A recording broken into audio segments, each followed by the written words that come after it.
గుంటూరులో ఏదైతే ఒక మహిళని నగ్నంగా నిలబెట్టినటువంటి ఘటనలో ఫస్ట్ అయితే ప్రభుత్వం డిఫెన్స్లో పడింది. ఆ తర్వాతన ఎందుకయ్యా అంటే అమ్మాయిని నగ్నంగా నుంచోబెట్టిన తర్వాత 2 రోజుల తర్వాత ఆమె కంప్లైంట్లు పెట్టినా పట్టించుకోకపోతే సోషల్ మీడియాలో వీడియో వచ్చాక స్పందించి యాక్షన్ తీసుకున్నారు. బట్ ఎమ్మెల్యే మాధవి మేము టైంకే చేసామని చెప్తుంది, మిగతా అందరూ టైంకే చేసామని ప్రభుత్వం వాదించే ప్రయత్నం చేస్తుంది. దీని మీద కూటమిలో భాగస్వామి అయినటువంటి జనసేనకు సంబంధించి ఒక టీంని అక్కడికి పంపించారు.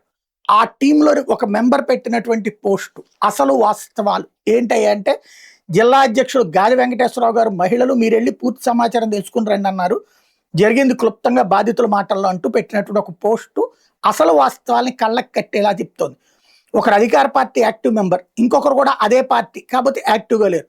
15వ తారీఖు పట్టపగల మధ్యాహ్నం 2:30 గంటలకి జరిగిన ఘటన. బోర్ విషయంలో సదరు మహిళ భర్త అవతల వ్యక్తి గొడవ పడుతుంటే ఏం జరుగుతుంది అని భార్య వెళ్ళింది.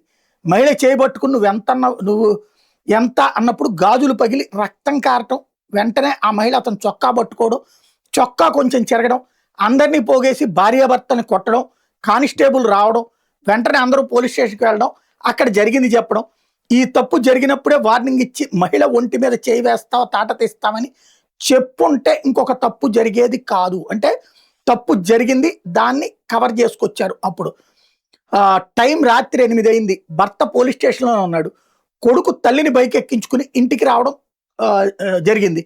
కాపు కాసినట్టు ఒకేసారి 10 మంది మీద పడి కొడుకుని గొంతుకి తాడేసి లాగారట. మహిళను వ్యవస్థరం చేస్తూ బూతులు తిడుతూ కొడుతున్నప్పుడు అడ్డుకోవడానికి వెళ్ళిన వాళ్ళని కూడా రానివ్వలేదట. మంగళసూత్రంతో సహా అన్నీ తెగిపట్టడం, చెవి తెగి దిద్దులు కూడా జారిపోయినాయట.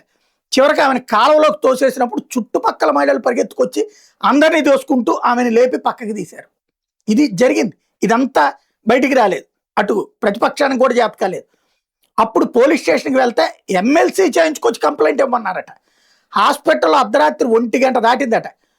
ఆ రిపోర్ట్ పట్టుకుని పోలీస్ స్టేషన్కి వెళ్తే మార్నింగ్ రమ్మని చెప్పారట. అయినా కూడా కంప్లైంట్ తీసుకోలేదట.